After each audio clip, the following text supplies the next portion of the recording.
ሰላም ሰላም ውድ ተማሪዎችና የቻናሌ ቤተሰቦች ሰላማችሁ ይብዛ ያልኩኝ ወደ ዛሬ ትምህርት እገባለሁ። የዛሬ ትምህርታችን ኮንቱር ላይ የምናያቸው ኮንቱር ላይኖች ምንድነው የሚያሳዩን፣ ምን አይነት መልክዓ ምድራዊ አቀማመጥን ያሳዩናል የሚለውን በዛሬው ትምህርት እናያለን። እንግዲህ ይሄ ኮንቱር ማፕ ተጠቅመን የተለያዩ አይነት መልክዓ ምድራዊ አቀማመጦችን እንለያለን ማለት ነው። የመጀመሪያው ነጥብ ከኤል ወደ ኤም ምን አይነት ስሎፕ ነው የሚያሳየን? ከኤል ወደ ኤም ኤል ቱ ኤም። እንግዲህ ኤል ላይ የኮንቱሩ የታችኛው ክፍል በጣም የተራራቀ ነው። ያ ማለት ጀንትል ስሎፕ ነው ማለት ነው። ከ400 ሜትር እስከ 800 ሜትር ደግሞ ኮንቱር ላይኖች በጣም የተቀራረቡ ነው። ከ100 እስከ 400 በጣም የተራራቁ ናቸው። ከ400 እስከ 800 ደግሞ ኮንቱሮች በጣም የተቀራረቡ ናቸው። እንዲህ አይነት ኮንቱር ካለን የሚያሳየን ኮንኬቭ ስሎፕ ተብሎ ይጠራል። ቦተም ፈር አፓርት ቶፕ ክሎዝ ኮንቱር ማለት ነው። ከኤች ወደ ኬ ደግሞ የዚህ ተቃራኒ ነው የሚሆነው ማለት ነው። ኮንቱሩ ከታች ያ ማለት ከ100 እስከ 600 ኮንቱሮች በጣም ተቀራርበዋል።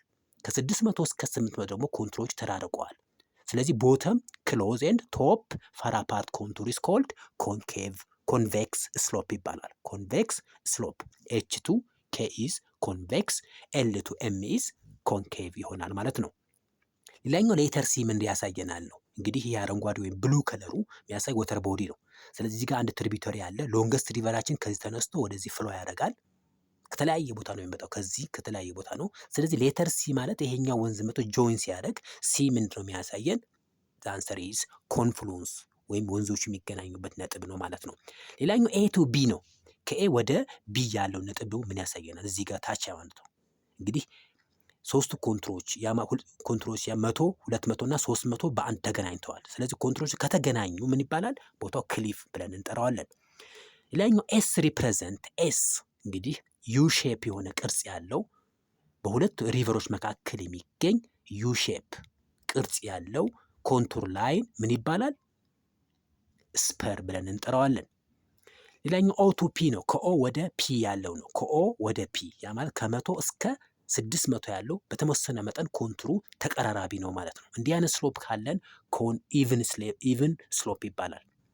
ዘር ዋንስ ኬ ቱ ኤች ከኤ ወደ ኤች ይተያያሉ ወይ? ኬ እና ኤች ኬ እዚህ ነው ያለው፣ ኤች እዚህ ነው ያለው።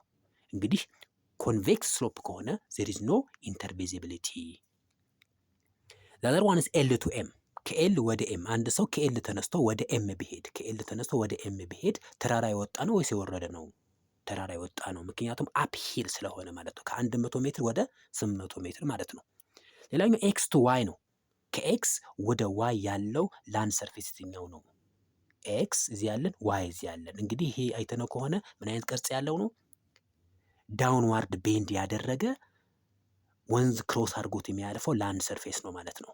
ስለዚህ እንዲህ አይነት ኤን አይነት ሼፕ ያላቸው ላንድ ፎርምስ ከዝቅተኛ ወደ ከፍታ ስንሄድ ኤን ሼፕ ያላቸው ላንድ ሰርፌስ ምን ብለን እንጠራቸዋለን? ቫሊ ወይም ሸለቆ ብለን እንጠራቸዋለን ማለት ነው። ሁለተኛው ጥያቄያችን ደግሞ የምናየው ይሄ ኮንቱር ተጠቅመን የተለያዩ አይነት ላንድ ፎርሞችን የምንለይበት ነው። ከሲ ወደ ፒ ቦታዎች ይተያያሉ ሳይተያዩ? ከሲ ወደ ፒ there is no intervisible ምክንያቱም በመሃላቸው ኤች ቱ ሃይስት ኤሊቬሽን አለ ማለት ነው። ሌላኛው ሲ ቱ ኤስ ከሲ ወደ ኤስ፣ ከሲ ወደ ኤስ ማለት ነው። ከሲ ወደ ኤስ አሁንም ማየት ይሄኛው ሲ ያለው ሸለቆ ውስጥ ነው። ኤስም ያለው ሸለቆ ውስጥ ነው። በመሃላቸው 1800 ሜትር ከፍታ አለ። ሲ የሚገኝበት 1600 ነው። ኤስ የሚገኝበት 1700 ነው። ነገር ግን በመሃላቸው 1800 ሜትር ስላለ ሁለቱ ቦታዎች አይተያዩ ማለት ነው። ከዜድ ወደ ፒስ ዜድ ቱ ፒ ሁለቱ መተያየት ይችላሉ። ምክንያቱም ዜድ ያለው ስንት ሜትር ላይ ነው? 1700 ሜትር ላይ ነው። ፒ ደግሞ ያለው 1400 ሜትር ላይ ነው። ስለዚህ ተራራው ጫፍ ላይ ምንም አይነት መሃላቸው ላይ ብሎክ የሚያደርጋቸው ላንድ ሰርፌስ ስለሌለ ሁለቱ ቦታዎች መታየት ይችላሉ። ፒ ምንድን ነው የሚያሳየን? ከአንድ ፒ ማለት ፓስ ነው። በጣም ዝቅተኛ የሆነ ዲፕሬሽን ማለት ነው። ጥልቅ የሆነው ዲፕሬሽን ወይንም 400 ሜትር ላይ ያለው ጥልቀት ማለት ነው። ስለዚህ በቀላሉ በዲያግራም ለማየት ያህል እንዲህ አይነት ላንድስኬፕ ነው ያለን ማለት ነው። የመጀመሪያው ኤስ የሚያሳየን እንግዲህ ኤስ ማለት እንዲህ ነው ማለት ነው። ኤስ ከዛ ሲ ከዛ ፒ ይሆናል ማለት ነው። ፒ እዚህ ነው ያለው፣ ሲ እዚህ ነው ያለው፣ ኤስ እዚህ ነው ያለው። ስለዚህ ኤስ የሚያሳየው ሳድል ነው። ሲ የሚያሳየው ኮል ነው። ፒ የሚያሳየን ደግሞ ፓስ ይባላል ማለት ነው። ዜድ ቱ ፒ ዳውን ሂል። አንድ ሰው ከዜድ ወደ ተነስቶ ወደ ፒ ቢሄድ ተራራ የወጣ ነው ሲወረድ ነው።